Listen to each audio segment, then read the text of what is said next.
Welcome to this episode of the Left Behind Game Club. This week, it's all about Brothers, A Tale of Two Sons. Now, this game really got us to think about our entrepreneurial sides. I have a suggestion for us. We need to open a goat business called Left Behind Goat Club. No goat left behind. No goats I've left already behind. purchased the domain. You already... Great. Can I suggest a few slogans for our business? At the Left Behind Goat Club, we'll jump for joy with goats. Oh my gosh. Okay. Your marketing responsibilities have been revoked. You're listening to the Left Behind Game Club.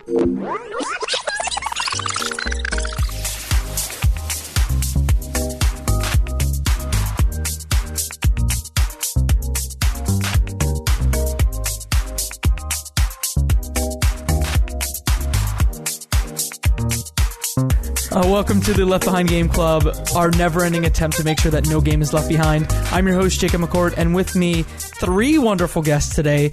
We start with the guys you already know. Mike Ruffolo to start. Hello. Mo Murtadi. Hello, everyone. And our special guest, our first guest on the pod, Shane Chiasson. I'm going to clap you on. Woo! I don't know, Shane, do you want to maybe give the folks a little bit about yourself, kind of what you like gaming wise? Yeah, do that. Yeah, sure. So, yeah, my name's Shane. I'm kind of in the same boat as you, Jacob. I'm really enjoying video games, but I'm not very good at them. And yeah, my favorite game series is Final Fantasy. I'm a really big player, and Metal Gear Solid is also another favorite. So only really good games. You like playing very good games is what you're saying. Yeah, very good. I'm sorry, he said you like Metal Gear Solid. Where do you get good games out of that? Ruffalo, watch your tone. Oh, man. Wow, Watch yeah, watch your it. tone. Watch it. We'll mute Just you. wait until we talk about the Mines of Moria. Admin privileges revoked. Okay. Let's turn off his headset and talk about him. I would understand if you were like, yo, Metal Gear Solid is anime. Like, I would understand that argument because I agree with it, but Anime don't go can be trashing good, it. But Metal Gear Solid can't. Yo, he had handguns and he was guns in his hands and he's... Oops, spoilers. Wow. We just lost half of our subscribers with Michael's comments. Anyways. Anyway, we're not today, talking folks? about Metal Gear Solid today. We're talking about Brothers, A Tale of Two Sons, a game that I chose. So if it's all right with y'all, I'm going to do a quick brief on what this game is. Yes, let's do it. Tell us what it's about, Jake. So... Brothers, A Tale of Two Sons is developed by Starbreeze. They've made games, Chronicles of Riddick, Syndicate, The Darkness, a lot of great shooters, hopefully some that we'll play on this podcast. Some fantastic games. Mm-hmm. They also own Overkill, the team that makes the Payday games. And Brothers is a third-person kind of story-based game where the gimmick of the game is that you control two brothers, one with each joystick, and they're moved individually with each joystick. The game is also helmed by Josef Fares, who's a Swedish filmmaker. He's now working on A Way Out, which was announced at E3 this year. And the story is basically, hey, your dad's sick, go get this exotic thing to fix your father, and that's how the adventure starts. But there are no real words. They speak either Simwish or Thank goodness. Swedish. Okay, because I literally thought I had a Portuguese Steam account and I downloaded the wrong audio file. So I was gonna ask that real quick, but we figured it out. Thanks, guys. We got it. What's interesting is I think Josef Fares he's Swedish, but also Assyrian as well. So the language in this game is based on Lebanese Arabic. Okay, that's another thing. So there's a couple things they were saying, and I'm like, hey, that's kind of close to some kind of Arabic that I've heard before. But I thought that was just my brain going crazy like it usually does. But yeah, I can see that connection. I'm glad you brought that up.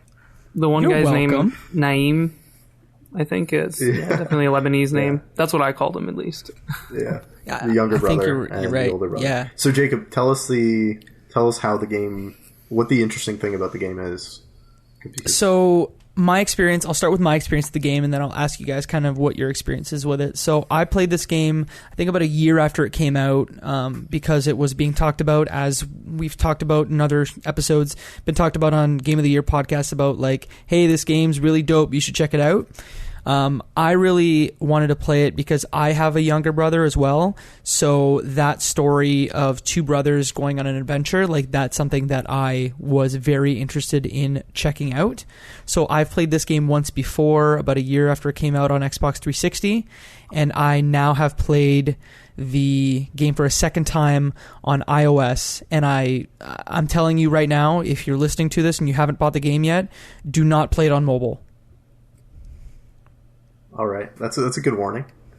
Yeah, and that's the reason for that is it uses virtual joysticks, and the platform, like mobile, was not made for a game like this, where essentially those joysticks are taking up a quarter of your screen real estate. Like, it just doesn't work. It's a platform limitation, and I had some issues technically with the game on iOS as well. So what platforms is it available on, and which one would you, I guess, if people want to play it, would you recommend them playing it on?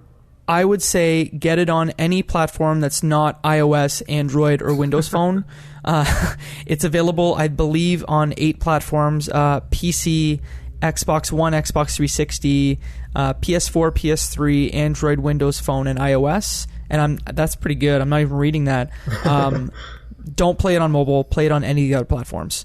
So, Mike, why don't you tell us how you played it and what your experience with the game is? Yeah, so very similar to you. I heard a lot of hype about it during Game of the Year discussions, and it was something that didn't initially strike my interest, but I decided to go back and play it after hearing, effusive praise, and it ended up becoming, I think, one of my favorite games of all time. I think it's something I would hold up as how games can be art, and how games can do storytelling in a way that can't be done in other mediums. And I initially played it on the Xbox 360, and I think this time as well I played it on the 360. So it was a good time. I can't wait to talk more about it. What about you, Mo? Mo. Well, for me, so I'm playing it on PC. I had a very unique, I guess, play experience with it. First of all, when I first launched the game, when I was playing it, it kind of gives you that prompt saying, hey, this game was designed to be played on a controller. Make sure you play it on a controller. And I was intending on playing it with my keyboard. So I reached out for my Logitech, I guess, gamepad, plugged it in, and I started playing it that way. But then it got to a point where I'm not sure if it was just me setting it up wrong. I think one of my joysticks had an inverted input type. So so what I ended up having to do, though, which kind of worked still, was I had my right hand on the gamepad holding the controller, and then my left hand was on the WASD keys on the keyboard, and I was playing it with 2 different formats. It worked great, loved it. So it looks kind of weird, but it worked fine with my hands. My hands are able to process it. Fun.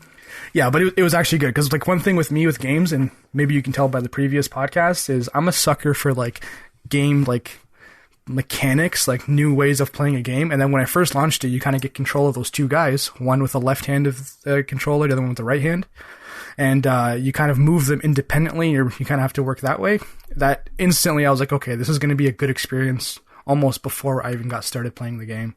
I thought it was a pretty cool thing. And once again, I knew nothing about it. This is one of the recommendations that I kind of was like, okay, let's install it, go into it blank, and kind of get some kind of honest reaction to the game itself. And I think I have a few points that I want to bring up later on. It was good. What about you, Shane?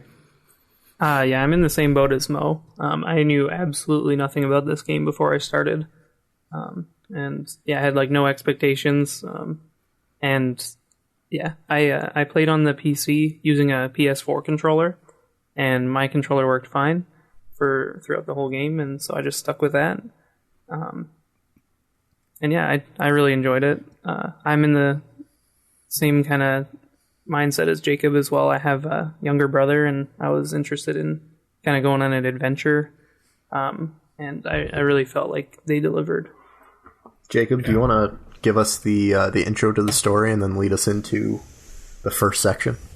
Yeah, so the first section, basically the intro, like we said, there's no spoken dialogue, so everything in the game that happens from a story perspective is done through that language based on Lebanese Arabic, and also through kind of hand gestures.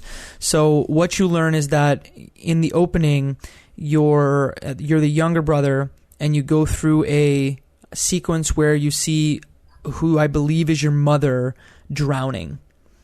So she drowns, she passes away, and the game fades to you in front of your mother's grave. To keep the sadness train rolling, you go into your house, and in the house, just want to make sure you can still hear me. In the house, you can hear, you can see your father, who is being treated by an archmaester or whatever. Basically, you need to get him some kind of mythical potion across the world to be able to heal him. So your older brother and you start on a journey across the world, I guess, to get this potion for your father to make sure he lives. And so you control two brothers in the game, right? The older brother with one sick and the younger brother with the other. Exactly. So very much like, I've only played another game, The Adventures of Cookie and Cream. I don't know if you guys played that PlayStation 2 game back in the day. Nope. Same concept, where you have two separate characters that with your left brain, right brain, you have to kind of control independently. Interesting. The only game that I've played like this was Schism, which was an Xbox Live Arcade game that was almost like a twin-stick shooter and a puzzle game rolled into one, where you had to eat these dots with the right colored object. So it was the same idea of splitting your brain in half. Yeah, which to me was kind of difficult at first, but I kind of got it. Mm-hmm. Yeah, I found it a little bit difficult at first, the first time I played it. The second time around, because I kind of knew what I was getting into and that I had done it already, it became much easier. Oh, really? But I found that in a short amount of time, you can quickly adapt to it and learn how to control both of them. Yeah, for me, I think I picked it up fairly quickly, even though I had the one keyboard in one hand and a controller in the other. It's at first your brain's what's going on? How do I control all these guys? Where are they going? But then you kind of I don't know, it kind of just works. There's some tricky parts later on in the game, but the mechanics, I think they were well done, even though I had to struggle with my keyboard. Yeah, I feel like. Sorry, go ahead, Shane. I feel like. For me, I started off really strong, and I got worse as I went along, actually. Maybe I just got too comfortable and stopped actively thinking about it. But no, I think you're just speaking the truth. You're speaking the truth, and we're all confident about our gaming skills. And you're like, no, come on, guys. It gets harder as it goes on, definitely. Yeah. At least that's what I found. Oh, yeah, for sure. What I enjoyed is that they kept giving you different ways to use those controls with different types of puzzles. Mm-hmm. But I think we'll get into that. Jake, what was the first section and what was your experience with it? Yeah, so the game eases you in really well. It starts you off kind of in your backyard, kind of teaching you. I think the first thing you have to do in the game is carry your father in a wheelbarrow type device, and you have to do some very simple puzzles. So learn how to control him, how to control the brothers, and how to interact with things. And then I think in the first world, it shares pretty much all of the unique mechanics. So, example, there's a height. There's a ledge that's maybe 8 or 9 feet up. The younger brother's too short and he can't reach it by himself. And the older brother is the same. He can't reach it by himself. But you have to use both of them to kind of prop up the younger brother, who then sets a rope down. So it teaches you those unique brother-brother mechanics, and then kind of eases you in as you get outside into the town and the farm into, hey, you can actually die now. So here's how you get past these puzzles. Mm-hmm. Yeah, it's really cool. Even later on in the game, that kind of progresses you. There's some things you'll be walking around with one brother to interact with, and nothing happens. And you kind of have to intuitively remember, okay, let me give this a shot with the other brother, because he's a different kind of character. So later on in the game, when you realize that, hey, this brother could do something this brother can't, you kind of always play around. So whenever you see an objective, you're like, how can I tackle this? Let's see what each one does and solve the problem using the two unique characters we have control of. It's cool. I thought the two unique characters aspect was kind of inventive. I love the way that they implemented it. But the thing that really struck me in this first section was the style of the game. It's clearly not pushing crazy graphical powers, but everything looks so good. Oh my gosh! Yeah, yes, 100%. And they know it too. They leave those benches everywhere for you to look around. Let's just take 5 minutes out of our day to take a look at this amazing vista, even though our father's dying. Well, so I want to chime in on this too. Like this game in general, like, so I kind of just started dabbling into game development like a few months ago, and initially what it kind of seemed like is like the very standard like sample packages they kind of give you when you like install Unity or the Unreal Engine to kind of like test out the platform itself. They give you like characters and like cars and things like that, and like the graphics kind of look like that, but it shows like you don't need much to make like a great experience. If you have a good like art team and a good like scenery team, you can make like simple mechanics, because at the end of the day, the only mechanics in this is moving a character along and an interaction button. That's all there really is.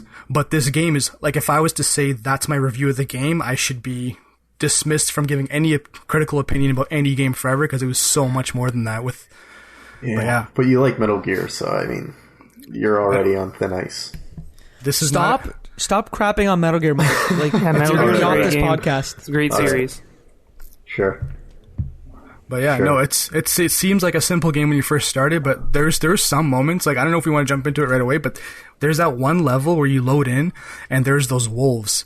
It's a completely dark scene, and all you see is eyes. And like, as you're moving on, like, one of the brothers has a torch, and if you get too close to a wolf, they like bite you, but you gotta kind of flail the fire to get them away from you. Just the scenery and the mood was incredible with something so simple as just shadows. Yeah, I think the style, they do so much to set the mood. The style is definitely one of the aspects, but I think they do such a great job in that initial section developing the characters of the younger and older brother. Because in that initial section, there's some kind of bully that prevents you from crossing the bridge, and then is always trying to prevent you from moving forward.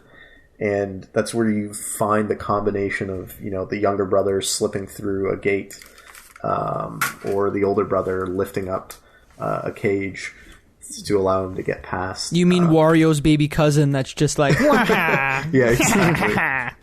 Exactly, yeah. So I think they do a really great job setting up the characters and the relationship between the brother.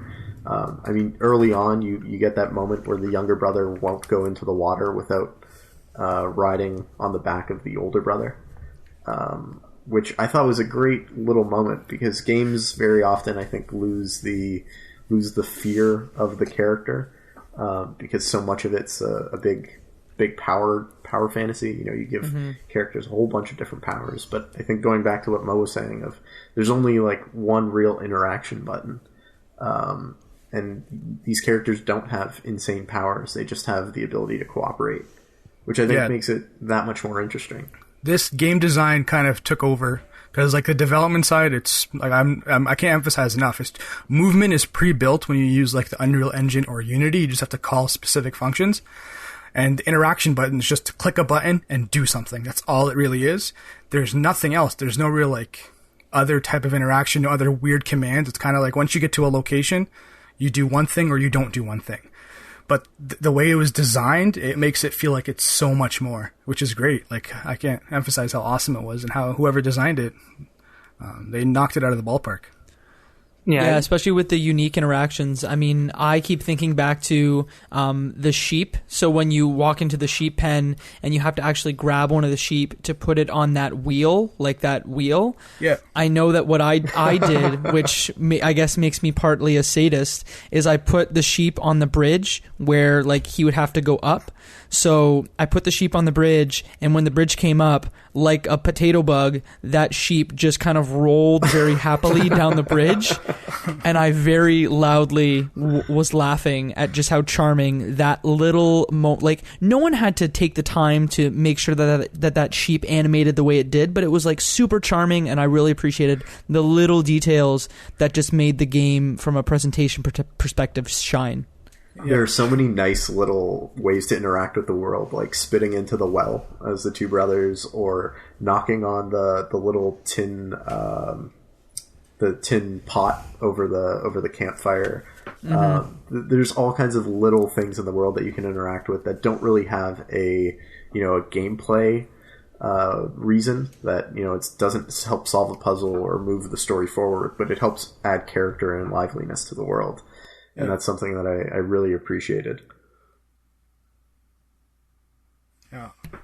And even the stuff like the giant. So when you get to the giant, which is a little further, even the way that he was animated, like there was charm, and like I thought that giant was really cute, and I thought that giant was gonna kill us. I thought he was cute. Wait, are we talking about the crying giant? Yeah. Did you? So I gotta ask this: were you guys wearing like headphones or anything when you were playing the game, or like off of a TV? Yeah, off a TV. On the TV. So I was playing with headphones. Yeah, so I was playing with headphones, and you can I don't know. Did you guys hear him crying from a very like far distant way before you got to him? Yeah, so I did. So I can hear kind of just sniffling and crying, and I was like, "What is happening?" As you get closer, it's like louder and louder. So yeah, that's another thing. Like the sound is great, and it adds character. You can't emphasize it. I feel like we're saying so much about there's so much, but it's true. It's not to undersell it and saying it shouldn't have all that stuff, but it's like refreshing to kind of not expect much and get kind of blown away, because that doesn't really happen that often when you play a game. It was really interesting with the troll too, because usually trolls are blocking you from passing bridges and stuff like that, and this troll was like all about helping you get to your destination. Yeah, I was really skeptical of that troll the first time I played through, because I thought, if you think like mythologically or children's stories, trolls are exactly what you said. They prevent you from getting where you need to go, and he didn't seem happy when you found him. So I had no reason to think that he was going to help us. And then that leads into that moment where he grabs you and grabs both of you in each arm, and then jumps down a big hole down a waterfall. Which to me was one of the most amazing moments of the game. Yeah, and to give context too, you're walking around and you hear that like troll start crying, and then once again there's no like speaking in the game, but you kind of see that something's wrong with him. And then like I can't remember if it was a cutscene or if it was while the gameplay was going on, he eventually helps you clear certain passages. Like there'll be like a gap between two locations. He'll stick his arms out to make like a bootleg ledge that you can like move across, or if you need to get across somewhere, he'll throw you or whatever it needs to be.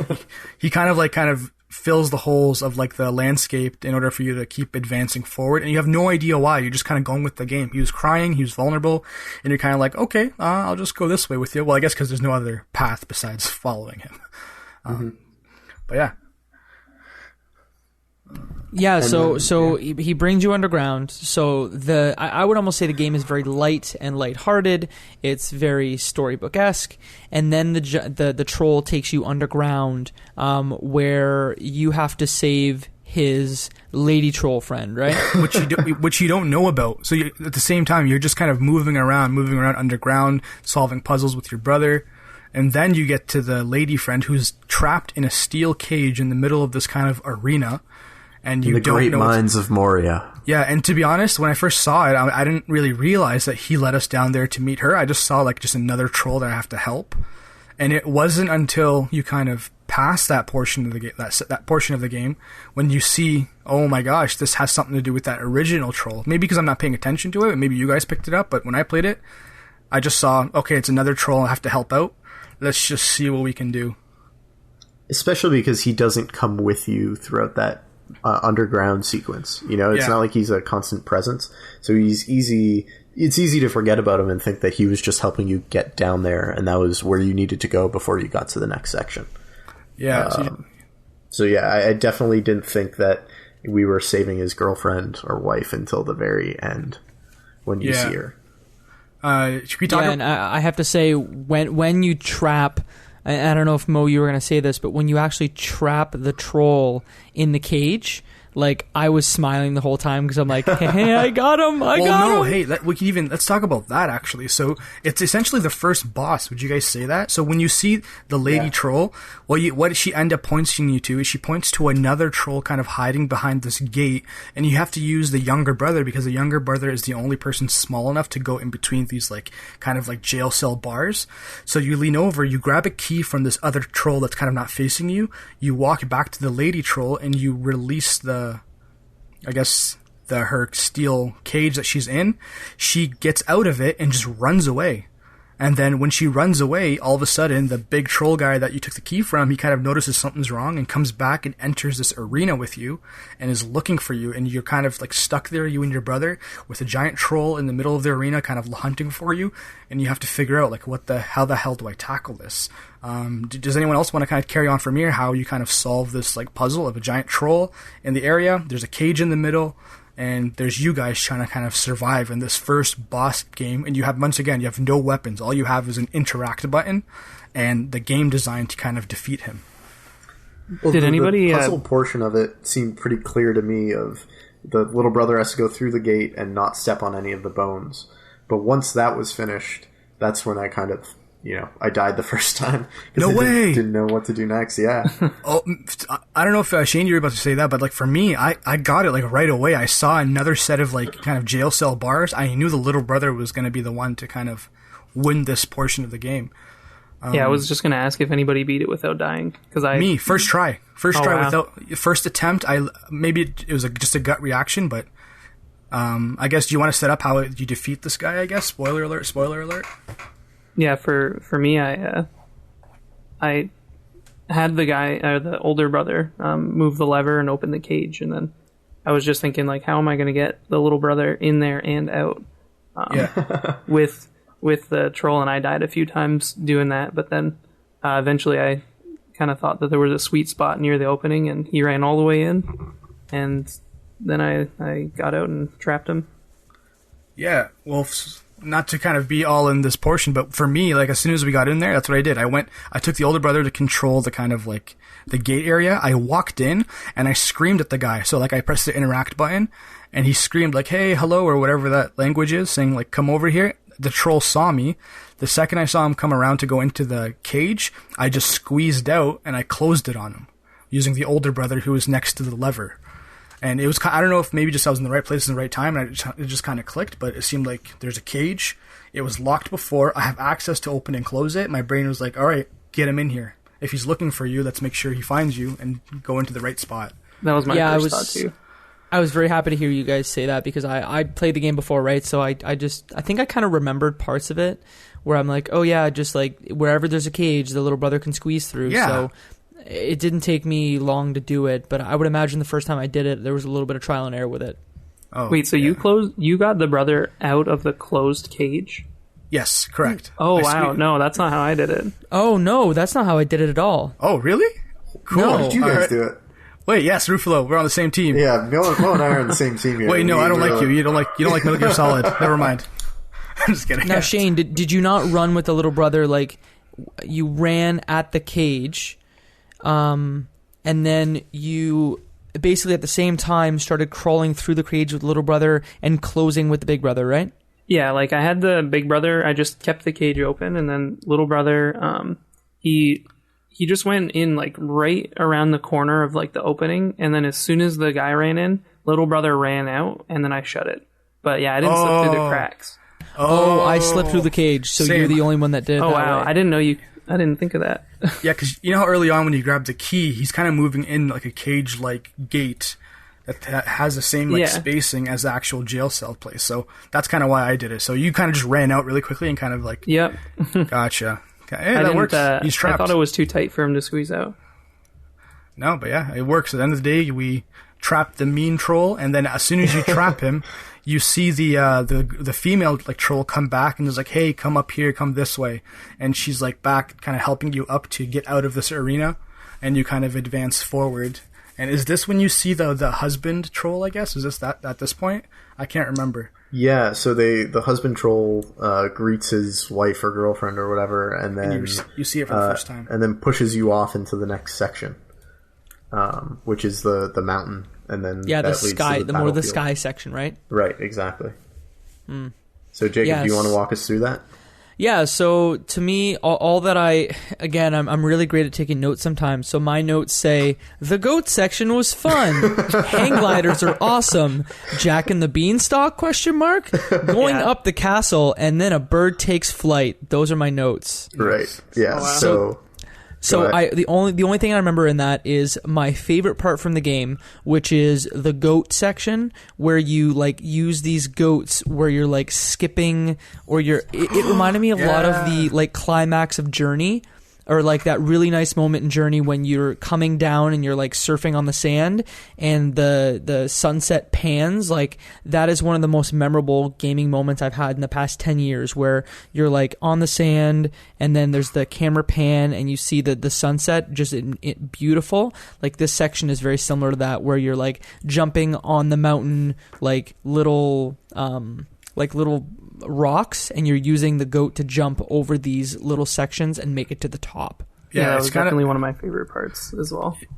Yeah, it's kind of like if you ever imagined, like if you're able to in real life ride a mountain goat and like run up the side of a hill or like jump around on like different, that's exactly what's happening in the game. You find these goats, you jump on them and you can ride them so you get that speed boost, but you also get to just jump back and forth on different rock pieces to traverse the mountain, I guess, side. Yeah, It's so fun to ride those mountain goats because they jump over these big ledges and on little pieces of stone in the same way that mountain goats can climb a mountain and rest their entire weight on, one little cliff, little cliff's edge. And they move so fast and, top over these little tiny bits that you would have a tough time doing yourself. Yeah. And the other thing is, up until this point, I'd been thinking that the jumping powers of the brothers, that they were essentially billy goats because they scale vertical ledges really quickly. They make really long jumps. So I thought it was only fitting that, I had thought of them as essentially billy goats and then they hop on top of these mountain goats and then speed off into the vista up the mountain. I have a suggestion for us. We need to open a goat business called Left Behind Goat Club. No goat left behind. No goats I've already left behind. purchased the domain. You already... Great. Can I suggest a few like slogans for our business? Shane, you have to get the social handles. Get on that because okay, sure. At the Left Behind Goat Twitter Club, goats. we'll jump for joy with goats. Oh my gosh. Okay. Your marketing responsibilities have been revoked. Yeah, so on the next episode of Left Behind Game Club, Mo, Shane, and I will be playing a different Left Behind game. Jacob Club. Yeah, no, the goats Are you guys goading me right now? Because that's not very nice. This has to end. The goat. This has to end. The Left Behind Goat Club, where so after you ride the mountain goats, you are left to an area, correct me if I'm wrong, where there's a mad scientist in Einstein who creates a hang glider that after solving a simple gear puzzle. Oh, did we skip a part? Yeah, well, I wanted to ask, did anybody find, it's like a little side quest. I don't really think it adds or takes away from like the game like at all, like other than like me experiencing it. But did you guys find the guy with the burned down house? No. Oh, okay. Well, I found a side quest, and I was going to ask a different question, but if none of you guys found him, I'll just explain it. No, tell us about it. So there's a little section.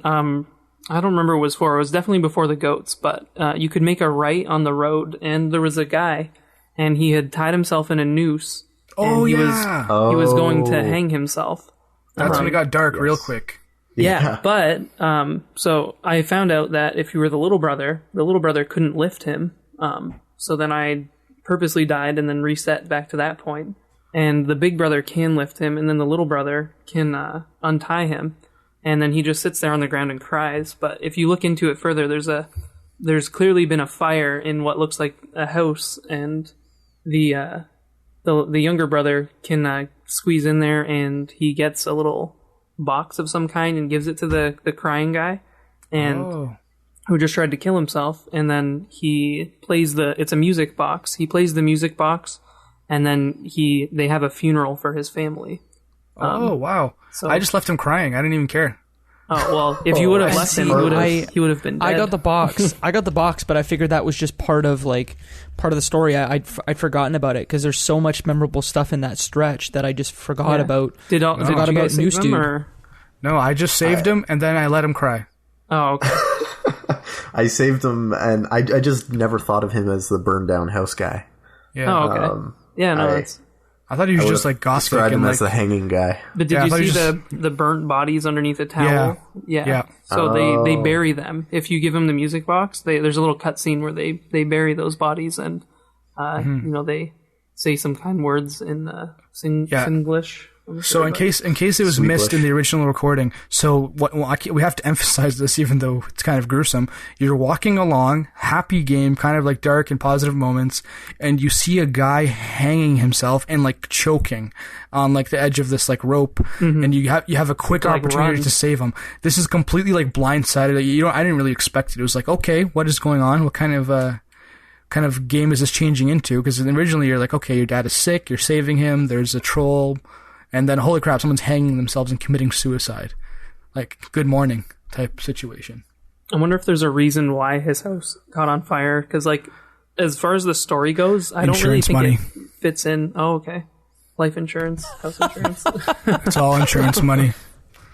That makes a lot of sense, actually. All right, let's You're move on. You're a twisted dude, man. Or, like, yeah, he was going for the Cleveland Cavaliers for the NBA championship, and then they lost. He realized that his goat business was a bust, so then he decided to burn his house down. It's a conspiracy. It's a goat-spiracy. Stay woke. Please stop me. Please stop me. So here's something that I want to mention in this section. This is where I first had the real realization that Joseph Fares had like a real hand in making this. Because you see a lot of like cinematic touch points throughout. It's the director. He's a film director who was the lead director on this game. And you can see that they're like, just in terms of like the storytelling of this game, it's one of the very few that does the and back on the ranch moments. So I think it's just before you get on the billy goats.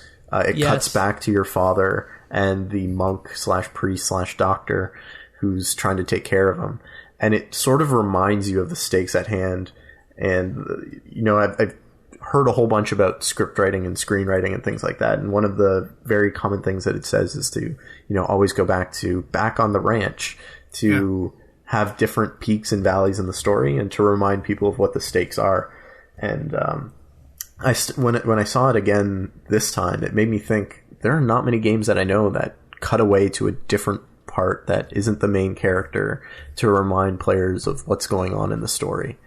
And I thought it was, a really nice touch. And then the other thing that made it for me a little bit more cinematic was the angles that it puts you at. They play with the camera a lot in this game, and it gives you a real sense of verticality and depth.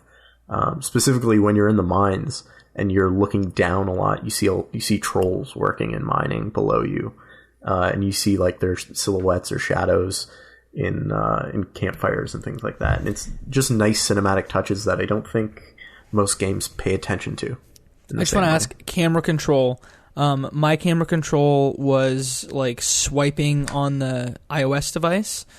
You obviously can't move the camera with your joysticks, so do you have to move the camera at all? Do you even know how? I feel like, but I honestly very rarely touched the camera controls. Like, same here. I didn't really agree with where the camera was at all times, but I kind of just dealt with it because exactly camera control was kind of hard. Anyways, because like there were some times where you just couldn't move it, so those buttons weren't even responsive all the time. Mm-hmm. Yeah. I worked around it. Mm-hmm. It's not that I had issues with it. So I kind of understood that they were locking the camera for a reason. But yeah, I appreciated the way that it gave the game a bit more of a cinematic touch. Yeah. By the way, this is just from the sense of how everyone's talking. This is probably the first game where everyone's has like an overall general positive experience. We haven't really said a single critical thing, so get ready. Get ready for my comments. Sorry, what were you gonna say, Shane? So my just one thing that kind of took me out of the game a little bit, like not really like a big thing, but those rope and ladder puzzles where the big brother has to lift little brother up. They just weren't very realistic to me. Like they didn't need, like, you go to Giant Land and there's a broken ladder that I've seen before, and it's just like, why? Why can't you make a different ladder or just a different type of puzzle to get up there or something? And I get it. It was simple. Yeah, I just struggled why they needed it more than once or twice. They used it like a million times, and I just kept going through it, and I'm like, all right, we're at a giant castle, and there's a mini ladder. All right, we're in a normal place. How do we get to the ladder. giant castle? Oh, wait. You go up you're on the hang ladder. The hang glider. So the hang glider moment for me, I don't know about you guys. I thought that was fun amazing. With the hang glider moment. That was so fun. It reminded me, if we're going back to Shadow of the Colossus. Yeah, it was cool. My favorite Colossus, the one that swoops down and you climb on its back, and it gives you that real rush, that sensation. It brought me back to that moment, and I realized any moment in games where you're suddenly flying and moving much faster than you normally do is a high point. Now, did anybody let a brother? What? Did anybody let a brother drop just for fun? Yes. I did. I did on accident. You guys are dark. On accident. I wasn't intending to, but I let go of like the interact button, and he let go. I have to kind of nitpick. I let go of the button. Yeah, I let go. I'm gonna nitpick and say this part was incredible. The experience is great, but my biggest annoyance with it was when you're in the hang glider, it's great to kind of like move the brothers along and use like their weight to shift the direction. But I almost felt like it was already a set direction it was sending you on, and you're just very lightly influencing its path. Like you can go left and right, but it's kind of following the same. You're going down a wide slide, and almost no matter what, you're kind of generally find your way through it. There's not really much freedom. Did anybody but crash? At the same time, no. No, but they do a really great job at giving you that sensation that you're about to. Yeah, no, you totally can crash. I tried that too. I just mean at the end of that hang glider area. Of course, you guys let a brother drop and intentionally crashed your hang glider before you finished it. Yeah, no, that was a good like moment though. It was like you feel like you're hang gliding. It's strange. Yeah, no, that's partially why I let him drop towards the end, because I wanted to do it again. I don't know. I'm Team Goat, so sorry guys. You like goats better than hang gliders? Goats beats hang gliders every day. All right. Well, you know what doesn't beat goats? Battlestar Galactica? Yes, Battlestar Galactica. Metal Gear Solid. One of my favorite puzzles is in the giant castle section, and it's using that rope that ties the two brothers together, and how you have to swing up from ledge to ledge. I thought that was such a fun way to add a different style of puzzle. Even though it wasn't that much different than the other ones, I thought it was just fun enough that it was changing things up a little bit, section by section. Yeah, it's pretty unique. Like, so you, once again, to emphasize it, your two brothers are tied together using a rope. So when you're traversing like the walls or the ledges, if like you let go of one brother, they can kind of swing using the anchor point of the other brother holding onto the wall, and swing left and right using their body to get to another portion left or right. So it's kind of like they kind of did like a whole Assassin's Creed like new way of like jumping around ledge to ledge. It's pretty cool. Yeah, I just struggled with it on mobile just because those virtual joysticks were a pain in the butt. It's probably a nightmare. It was my nightmare. I was sweating, I was swearing, and I just didn't want to do it anymore. I wanted my goat. Braid. I wanted to be part of my goat business. I didn't want to do this anymore. Yeah, for mobile, I saw like a little video of it on mobile. And I saw the joysticks, but what were the trigger commands on your phone? Like, how did you interact? You would have to actually push into the joystick. So it was a bit of I think it was probably a little bit more forgiving design-wise, but I actually posted on my Twitter, Evan Narcissus, I think I said his name right, he wrote up a story on Kotaku in 2015 that is titled "Don't Play Brothers, A Tale of Two Sons on iOS," and it has a pretty good breakdown of what the problem here with it is. So if you're interested, at Jacob McCourt on Twitter, you can see that. Don't Play Brothers, A Tale of Two Sons on iOS on Kotaku. Final warning. That's cool. Yeah, if you haven't heard it loud enough already. Don't play Brothers on mobile. Okay, I won't mention it again. So we're at the Giant's Castle. We've done some swinging up. I think we get into the house and we see that there's this little griffin or something trapped in a cage, and then you end up freeing it, and then with any winged beast that you free, I think you then start riding on its back. That's the rule. That's a general rule in this game. It was all bloody, though. Yeah, I didn't think it was going to be able to fly. Yeah, I didn't think it was going to be either. It seemed like it was banged up, like on the ground, bleeding, I guess. Why was it in a cage? If it, I didn't really there were drawings on the wall, and it looked like the giant or regular-sized person, and we're just tiny. I couldn't tell which one it was sitting there and drawing the face of the griffin beast. You saw another person in that room?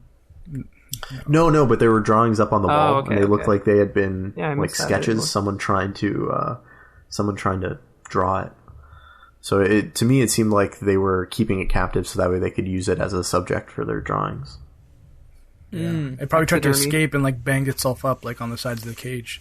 Yeah. True. Sad bird. Yeah. Anyways, bleeding griffin. Yeah. So we take the bleeding griffin, and then we are left in a war zone where there are dead giants everywhere. And the griffin also died. Yeah. That was sad. I love that griffin for the short amount of time we were with it. When he died, I was like, oh no. Well, yeah, you rescue it, and then it takes you away to the mountainside, and as soon as it drops you off, it seems like it just dies. It's just I'm too tired. Bleh. Yeah. Maybe he's just taking a nap. And then we can't. Let's just say that. He's taking a nap. And then you get to this mountain / new area, and there's just dead giant almost God of War titans that are on the side of the mountain just bleeding in the river and stuff like that. Mo's favorite section. He's like, yes, there's death, there's war. This is a video game flowing through the river. Where is my first person shooter? Anyways, yeah. It's funny because the section before that reminded me of Jack and the Beanstalk, big time. Yes, I don't know why. It was less fantastical, but as soon as I got to the battlefield, all I could think of is Gulliver's Travels. Oh yeah. That's where my mind went. Wait, what is that? What are you guys referring to? It's a story. I can't tell you who the writer is, but it's a story essentially where there are giants in the world and also very, very small ant-sized people, these ant-sized people have to wrangle these giants. There's more to the story than that, but that's essentially it. Didn't Jack Black play Gulliver in the movie? In the movie adaptation of the fairy tale, yeah. Cool. Yeah, so very cool. Don't watch that though. Yeah, don't. It's a very bad movie.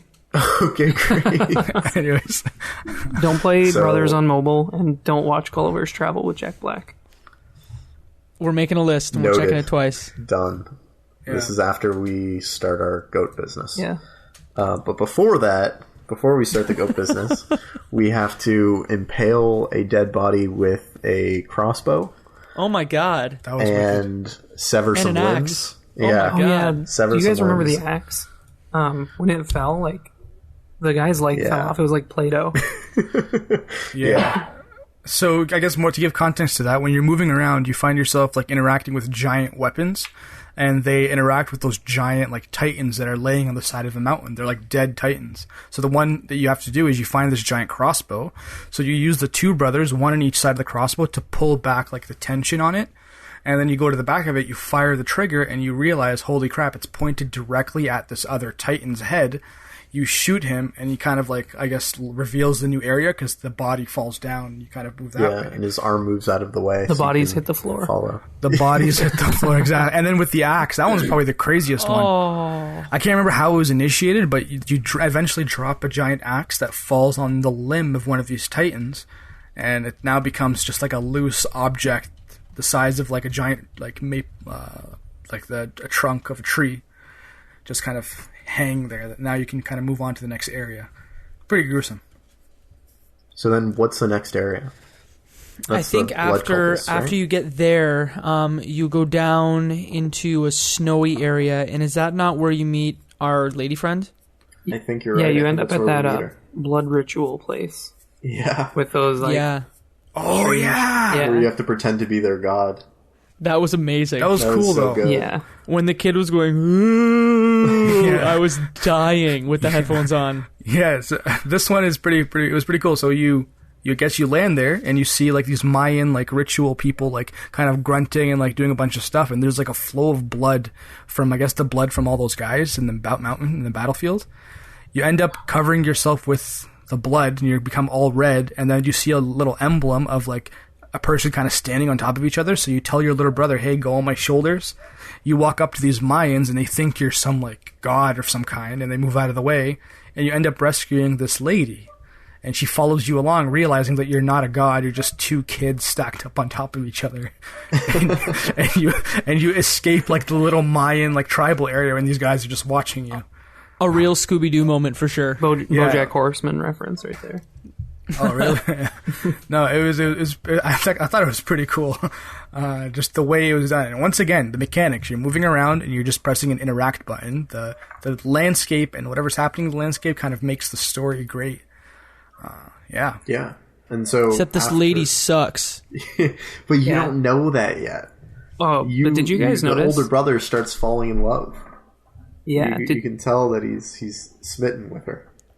What do we notice, Shane? I noticed right away that there was something up with her because she was like way faster and like stronger and more agile than the two seeming. I think they were probably like teenage boys.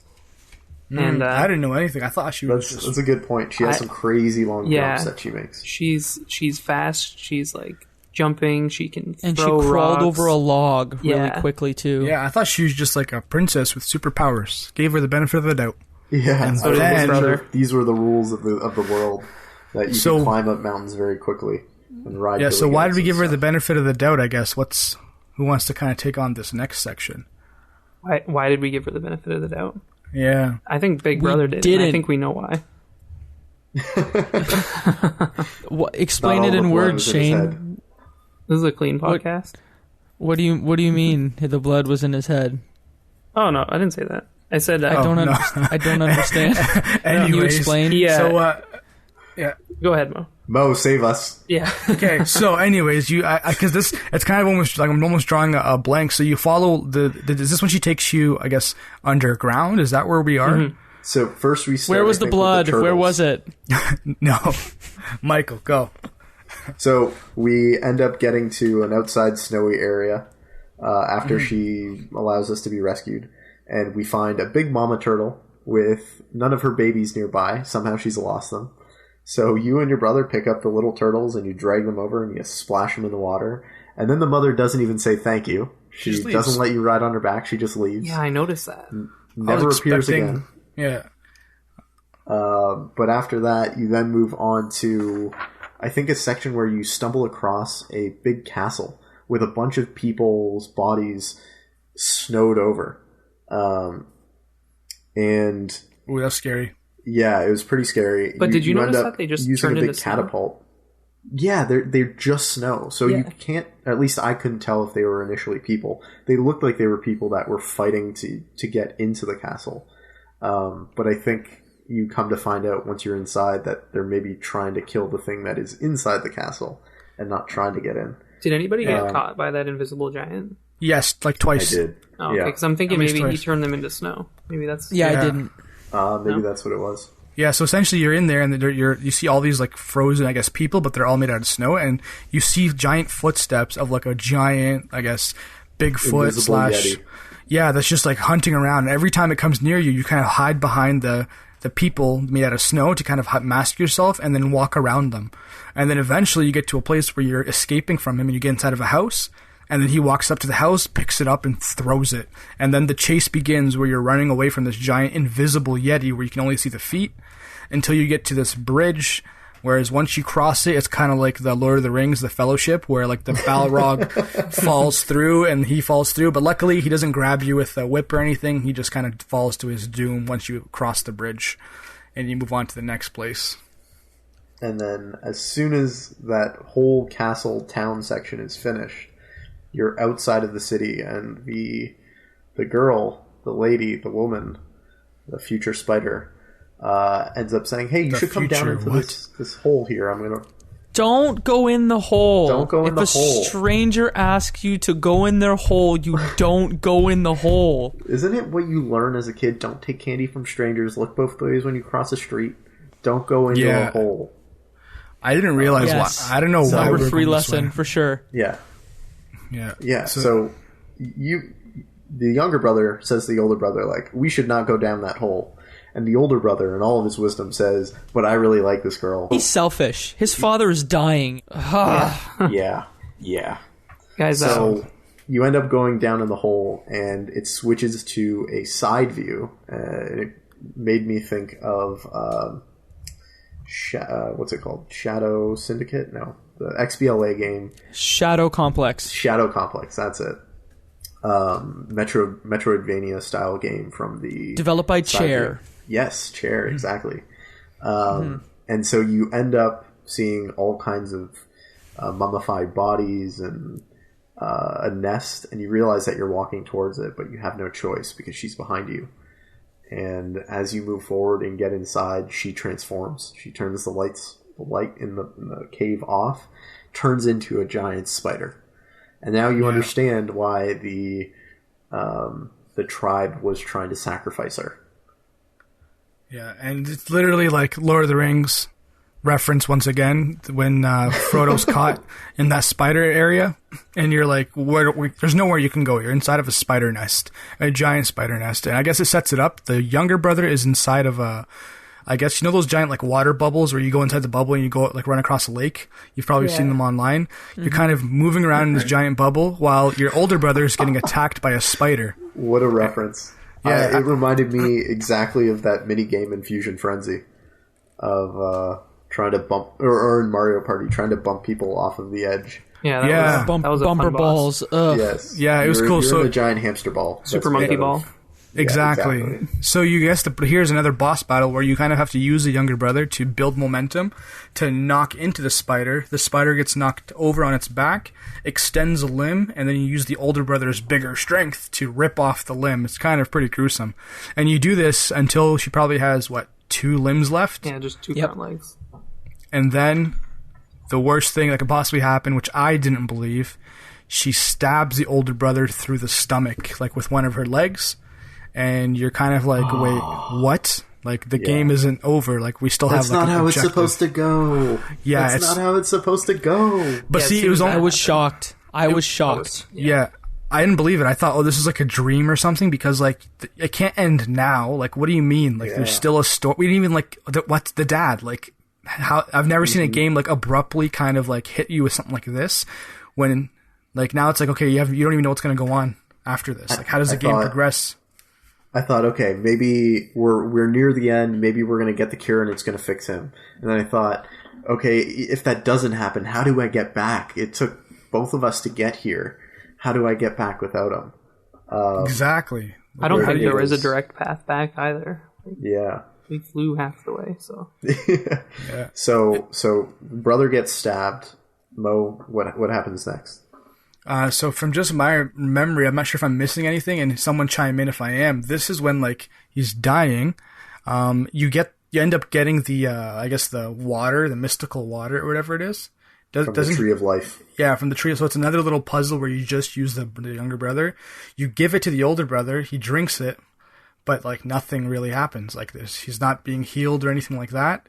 And then is this when that next, like, kind of mission happens where you start digging the grave and you start slowly walking to the brother and then, like, dragging him slowly into the grave? Did I jump too far ahead? After his that's it. Yeah, after the scene where he, like, is confirmed dead.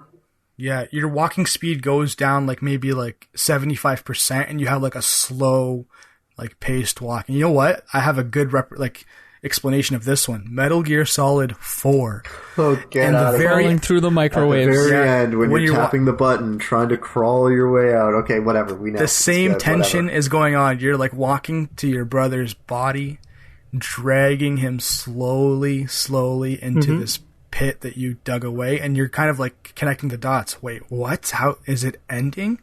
What is happening? Yeah, they could have done that. They could have done that really poorly. I mean, I think of that Call of Duty. I want to say Advanced Warfighter, where, or Advanced Warfare. Sorry, where you, like, have to press X to pay respects. Like, you could really mess that up, and, like, that's a big risk to do something like that and not have someone laugh at it or, you know, completely take you out of the experience. But I'd like to say that, like, it fit, and I liked it. It fit really well. That moment was such a climax for me. Yeah. I felt like I had lost my other half. 100%. It felt so awkward to only control one brother. Yeah. it was the closest that I think I could ever come to understanding what it's kind of like to lose a brother. I mean, I only have a sister and we're not that close. And I've always wondered what it was like to have a brother. And I feel like this is the closest I'll ever get to understanding what it's like to lose someone that is so close to you. In a way I only a brother can. We're your brothers. Aw. Okay, great. Thanks, guys. But you have to open a goat business. That's the deal. Only if you open the goat business. No goat left behind. Then I guess from there, like, I don't know if I think I cried at the end, not there, but I will admit that I cried. Yep. No. And I played the game before. This, I teared up. Yep.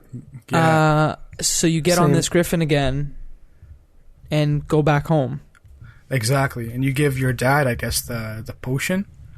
But I mean, before that, I think there are some important things before that. Oh yeah, definitely some important things. So when you get back, you have to conquer your fear of the water. That so far you've been able to avoid because you had an older brother there, and now out of necessity, you have to conquer that fear and swim, and get the medicine to your father. But I don't know about you guys, but I kept playing when I looked down at the controller as if I had both brothers.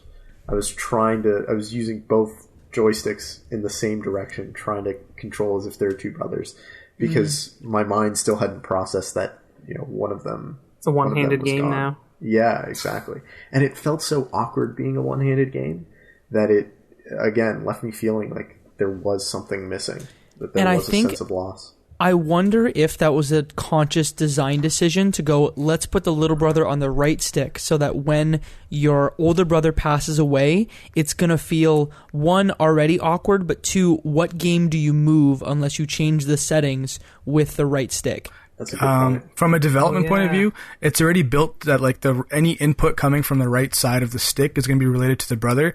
So there's no way of telling whether or not they actively did that, but they don't really need to change anything to keep the mechanics the same.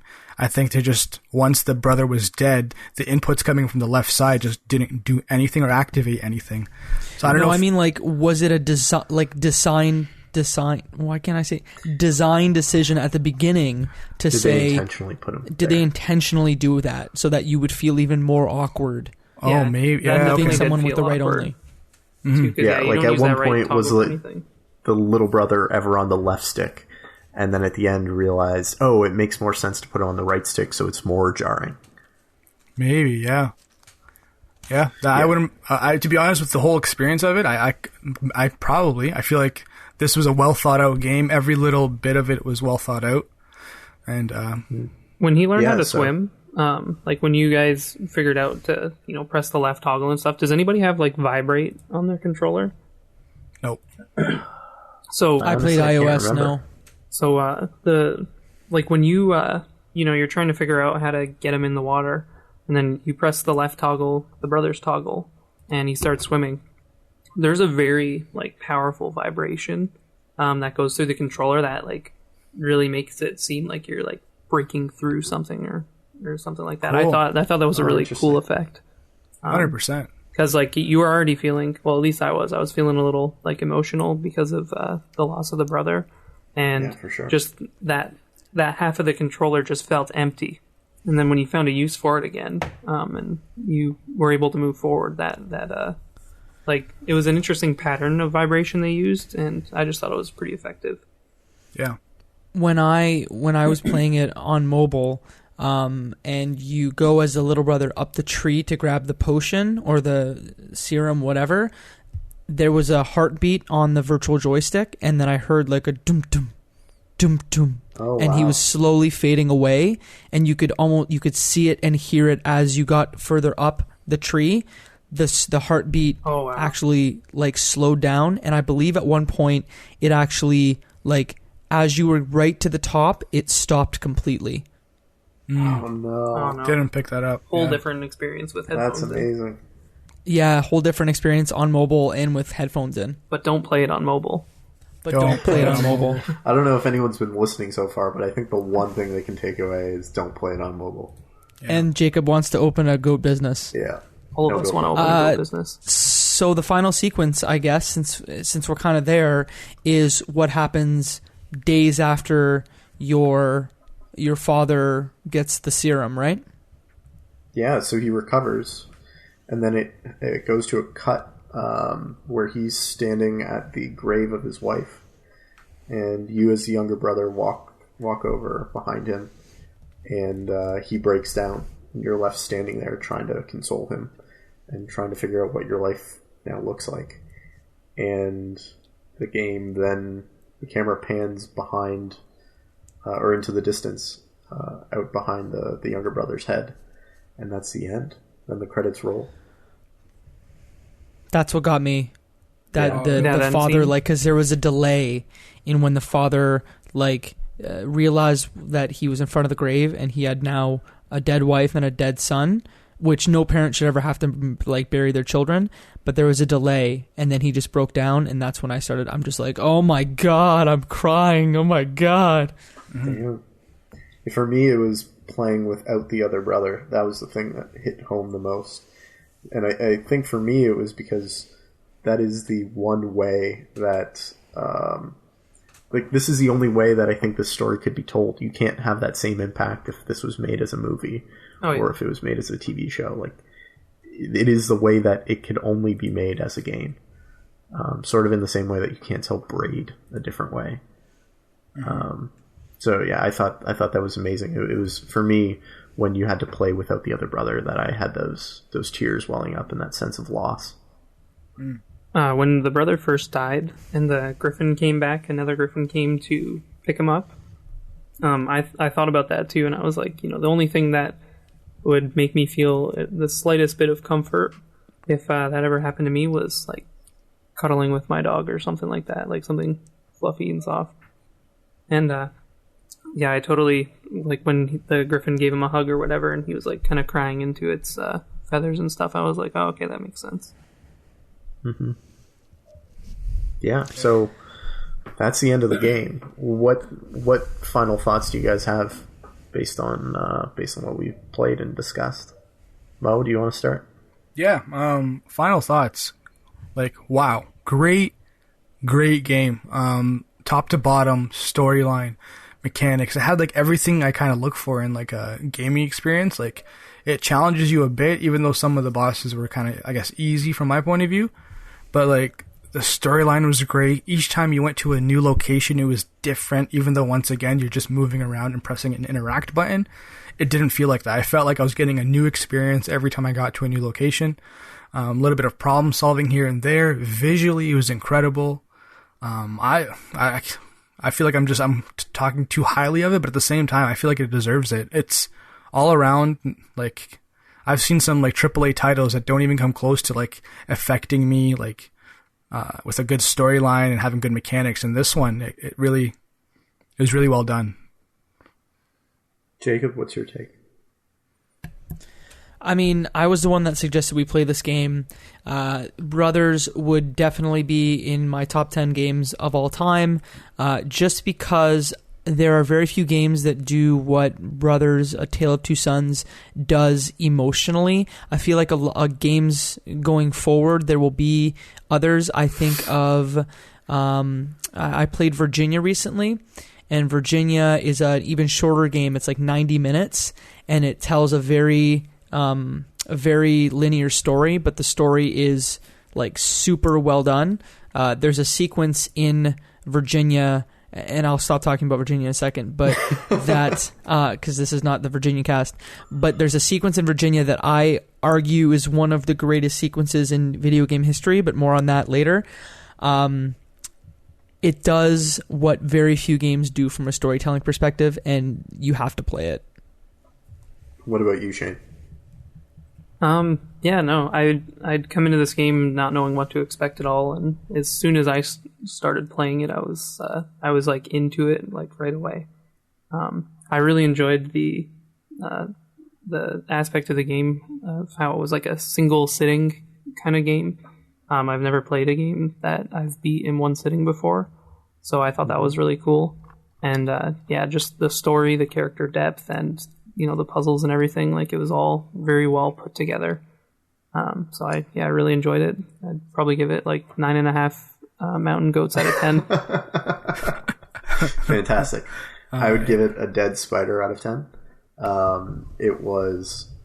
It's one of my favorite games. I'm so glad Jacob suggested that we play this again. Because for me, I think it's that perfect example of doing something that can't be done in a different medium, or can't be done with the same impact. It makes it being a video game special. And then more than that, it's got a great style and a realized world that I don't think we see often. And I was so glad that I got to go back to this world, and it's made me so excited to play A Way Home or A Way Out when it comes out. The next game from the director of this one, Joseph Fares. Yeah, because he created a studio, Hazelight, right? That's the name of the studio. Exactly, yeah. And EA has essentially revived their partners program, but they're not calling it that, right? That's exactly it.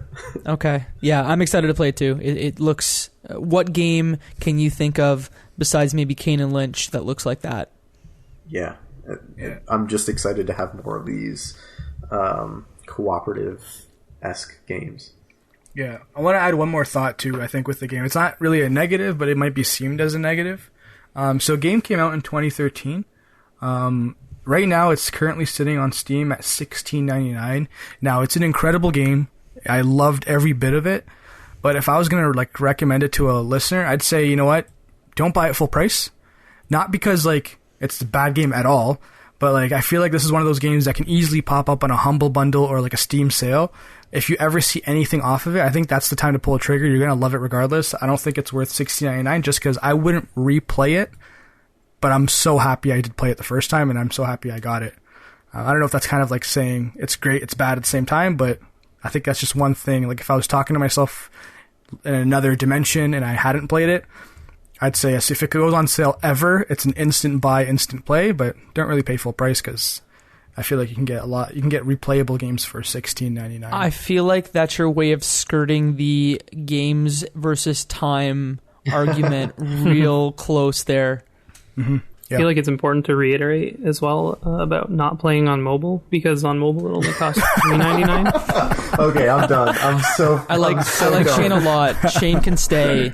Mike, you're off the podcast because you don't like Metal Gear Solid, and Mike, Shane's taking your place. Yeah. Great. Okay. Keep people around who are agreeable and sensible. Yes, of course. You mean agotable? Yeah, you're gone, Mike. God. Mike, you're definitely gone. Oh. So all of us are taking this game with us. No one's leaving it behind. Mike, why don't you close the show and try and do better this week? Do we want to mention the next game, maybe? Thanks for throwing to me, Jake. Next game. Right, sorry. Alrighty. Ladies and gentlemen. Go for it, Mo. What are we playing next week? Okay, so today I have the opportunity to reveal the next game for the Left Behind Game Club. This power doesn't come to me that often, but I think it's time to announce it. The game we will be playing is Super Mario Galaxy. Yeah, no, I'm super excited. I've played Super Mario Sunshine. If anyone else hasn't played it, I'd say, man, give it a shot, but Galaxy is the one we're going to be playing along. And I think we'll try to split it up, maybe. We'll see how it goes, because it's a pretty long game, but I've heard great things, and after playing Super Mario Sunshine, I'm excited to kind of give this a shot, and I hope you guys are excited too, because I haven't played it. And, yeah. We'll throw it up on the website, what we're playing up to for the first episode, and then we'll also throw that up on our Twitter account. If you guys have any suggestions of the games that we should be playing next, you can reach out to us on Twitter at Left Behind Club. You can follow me at Ruffolo M. Mo, where can the people follow you at? M. Murtadi, everywhere. Jacob, where can they follow you at? At Jacob McCourt on everything. And Shane, where can everyone find you? You can find me at Chiasson on everything. ChiaSSoo. Fantastic. So if you could all do us a favor, and if you enjoyed this podcast, go and rate it on iTunes. Give it a 5, because like I said in the past, our podcast is only worth a 5-star rating. And if you don't think it isn't, then you can take a break. You can take a walk, kick some rocks. I'm on board with that. Fantastic. What? With that, we're so happy to have you. So happy to have you go and rate us on iTunes. And thanks for listening. Take care, guys. That's the end of the thanks for having me, guys. Happy to join the club. See you, Fantastic. Shane. Thanks for joining us, Shane. What's the name of the podcast again, Mike? The Left Behind Game Club. Did you say it, or am I just like grinding your gears real good? You're grinding my gears real hard. Did I do good? Hey, Jacob, you want to sing us out? Yeah, sing us out. I would love to. Closing time. The last call for alcohol. So finish your whiskey or beer. I know who I want to take me home. Did you mute me? No, you're good. We're just keeping you going. I know who I want to take me home. Why would we talk to interrupt that? I know who I want to take me home. Take me home. I really hope this is like faded out. All right, it's been great, guys. I'll talk to you later. Bye-bye. See ya.